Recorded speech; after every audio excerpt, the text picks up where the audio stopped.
Hello, everyone, and welcome back to the TaleTalk English.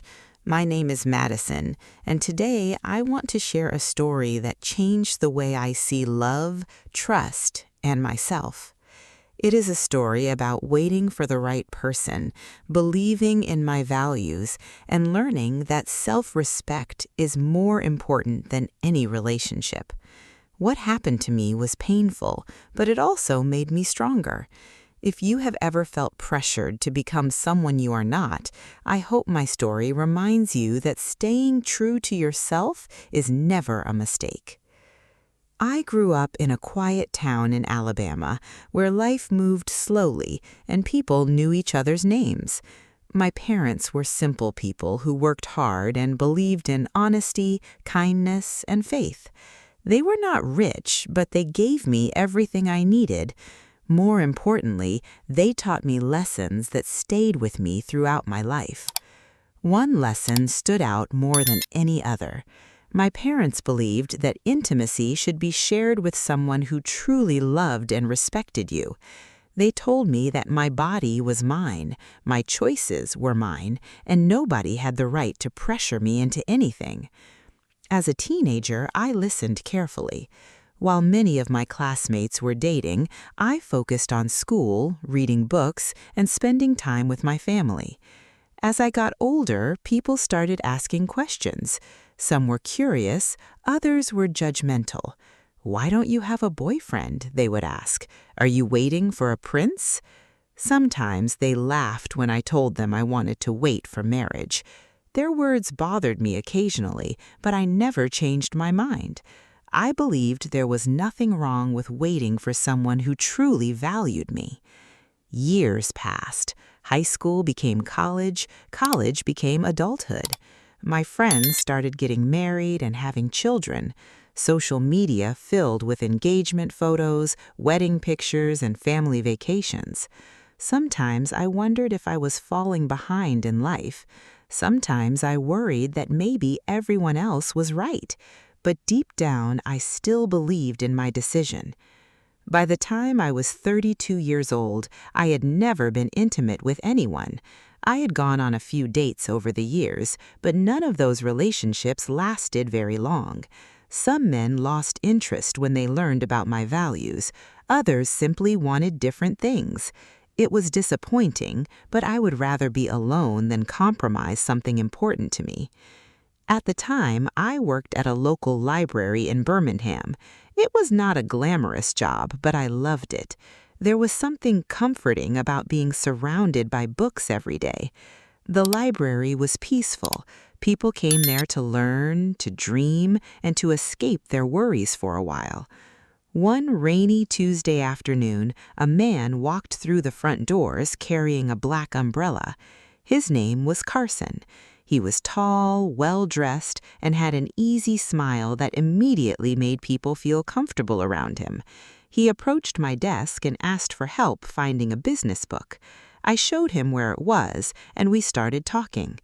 At first, it was a simple conversation. We discussed books, travel, and favorite movies. Before leaving, he thanked me and said he hoped to see me again. The next day, he returned. Then he came back a few days later. Soon, our conversations became a regular part of my week. Carson had a way of making people feel important. He remembered details about my life. He asked thoughtful questions and listened carefully when I answered. When I mentioned my favorite author, he surprised me by reading one of her books so we could discuss it together. Nobody had ever shown that kind of interest in me before. After several weeks, Carson asked if I would like to have dinner with him. I was nervous, but I agreed. That first date felt effortless. We laughed for hours. He told stories about growing up in Tennessee and working in real estate. I shared stories about my childhood and my dreams. When the evening ended, I found myself smiling the entire drive home. For the first time in years, I felt hopeful about love. Over the following months, our relationship grew stronger. Carson seemed kind, patient, and mature. He never pressured me. He never rushed me. Instead, he made me feel safe. One evening, while we were walking through a park, he reached for my hand and asked if we could talk. His expression was serious. "Madison," he said, "I really care about you. I think this relationship is becoming something special." My heart raced. "I feel the same way," I admitted. His smile widened. That was the moment our relationship officially began. For several months, everything felt wonderful. We spent weekends together, visited small towns nearby, and tried new restaurants. My friends liked him. My coworkers liked him. Even my parents seemed impressed by him. One night, while we were sitting on a bench overlooking a lake, I decided to tell him something important. "There is something you should know about me," I said. He turned toward me. "What is it?" I took a deep breath. "I've never been intimate with anyone." For a few seconds, he was silent. Then he nodded slowly. "Okay." I felt relieved. "I want to wait until marriage," I continued. Again, he nodded. "I respect that." Those 3 words meant everything to me. I remember driving home that night feeling happier than I had felt in years. Carson accepted me exactly as I was. At least that was what I believed. About a year into our relationship, Carson proposed. It happened during a weekend trip to the mountains. We were standing near a beautiful overlook as the sun disappeared behind the trees. He got down on one knee and pulled out a ring. I burst into tears. Of course I said yes. For weeks afterward, I felt like I was living inside a dream. I called my parents, I told my friends, everyone celebrated with me. Finally, after years of waiting, I had found the man I believed I would spend the rest of my life with. Wedding planning began immediately. I searched for dresses, looked at venues, and spent hours creating guest lists. Every detail filled me with excitement. Then, little by little, things began to change. At first, the changes were small. Carson started making comments about waiting. "We're getting married anyway," he would say. "What difference does a few months make?" I would smile politely and change the subject, but the comments continued. Eventually, they became conversations. Then they became arguments. One evening, he looked frustrated and asked, "Don't you trust me?" The question caught me off guard. "Of course I trust you. Then why are we still waiting?" I felt uncomfortable. Because it was not about trust. It was about a promise I had made to myself years earlier. I explained this to him, but he seemed unsatisfied. As the wedding approached, his frustration grew. The patient and respectful man I had known seemed to disappear. In his place was someone impatient, demanding, and increasingly difficult to understand. Still, I convinced myself everything would be fine. I loved him. People change under stress, I told myself. Wedding planning can be difficult. Maybe he was just overwhelmed. I wanted to believe that explanation. Then something happened that shattered my entire world. One Saturday afternoon, I was meeting a florist when my phone rang from an unknown number. Normally, I would not answer, but something told me to pick up. "Hello?" A woman's voice responded. "Is this Madison?" "Yes." There was a long pause. The woman sounded nervous. "I know this is going to sound strange, but I think you deserve to know the truth about Carson." My stomach tightened. "What truth?" The woman introduced herself as Lauren. According to her, she had dated Carson 2 years earlier. At first, I assumed she was a jealous ex trying to create problems, but then she began sharing details that only someone close to Carson would know. She knew where he worked, she knew his family's names, she knew personal stories he had told me. My heart started pounding. Then Lauren said something that left me speechless. "You are not the first woman he's done this to." I felt cold all over. "What do you mean?" Lauren explained that Carson often pursued women who wanted serious relationships. He would earn their trust, talk about marriage, and create a future with them. But once they became emotionally attached, he would pressure them into crossing boundaries they were uncomfortable with. If they refused, he would leave. Several women had experienced the same thing. I wanted to hang up. I wanted to tell her she was lying, but then she sent screenshots, messages, photos, conversations, evidence, more evidence than I could ignore. For hours, I sat staring at my phone. My hands shook, my eyes filled with tears. The man I loved was not who I thought he was. That evening, I confronted Carson. At first, he denied everything. Then he blamed Lauren. Then he blamed other women. Finally, when he realized I had seen too much evidence, he stopped pretending. His entire attitude changed. The kind smile disappeared. The caring voice vanished. Suddenly, I was looking at a stranger. "You are making a big mistake," he said. "No," I replied. "I think I've already made one." His jaw tightened. "You'll regret this." I couldn't believe what I was hearing. After everything, he still refused to take responsibility. Instead, he wanted me to doubt myself. He wanted me to ignore the truth. But something inside me had finally awakened. For years, I had worried about finding the right person. I had worried about being alone. I had worried about what other people thought of my choices. In that moment, none of those fears mattered anymore. What mattered was respecting myself. I removed my engagement ring and placed it on the table between us. "It's over." His eyes widened. "You can't be serious." "I've never been more serious."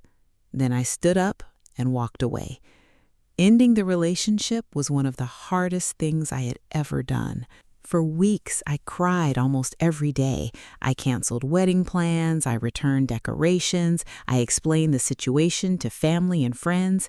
Each conversation felt painful. Some people were supportive, others questioned my decision. A few even suggested I should forgive him. But deep inside, I knew I had done the right thing. Trust is difficult to build and easy to destroy.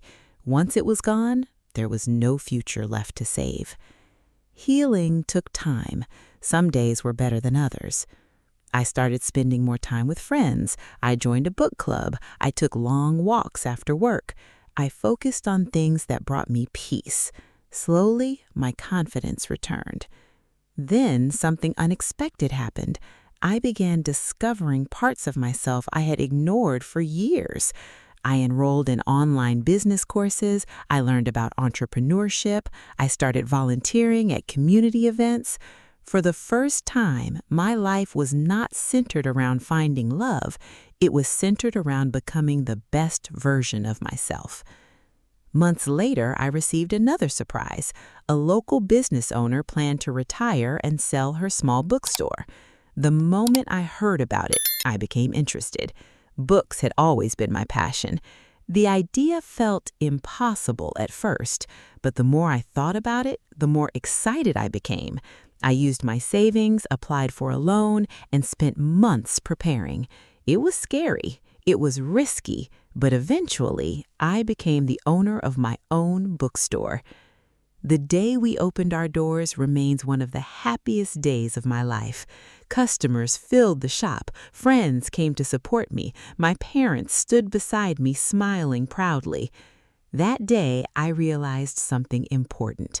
The life I thought I wanted had fallen apart, but the life I was building turned out to be even better. Today, I am 35 years old, and yes, I am still a virgin. Some people hear that and immediately judge me. Others feel sorry for me, but I don't feel sorry for myself, not even a little, because my story is not about what I haven't done. It is about what I refused to sacrifice. I refused to abandon my values for someone else's approval. I refused to ignore red flags because I was afraid of being alone.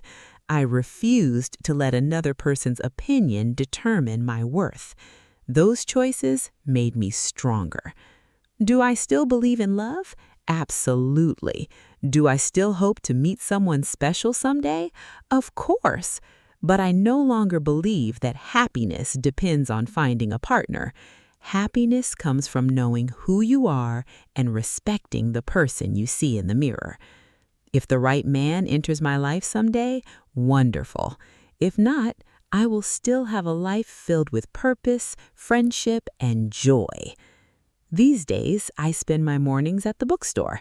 I help customers find stories they will love. I organize community events and reading groups.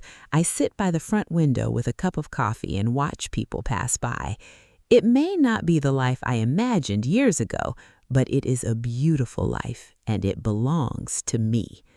So if you are listening to this story and feeling pressured to become someone you are not, please remember this. Never betray your values just to keep someone in your life. The right person will respect your boundaries. The right person will never make you prove your love by abandoning your principles. Most importantly, never believe that being alone is worse than being with the wrong person. Sometimes walking away is the bravest thing you can do. Thank you for listening to my story. If you enjoyed this video, don't forget to like, subscribe, and leave a comment below. Tell me where you're watching from and share your thoughts about Madison's journey. And remember, your value does not come from another person's approval. It comes from the respect you have for yourself. Stay strong, stay kind, and I'll see you in the next story.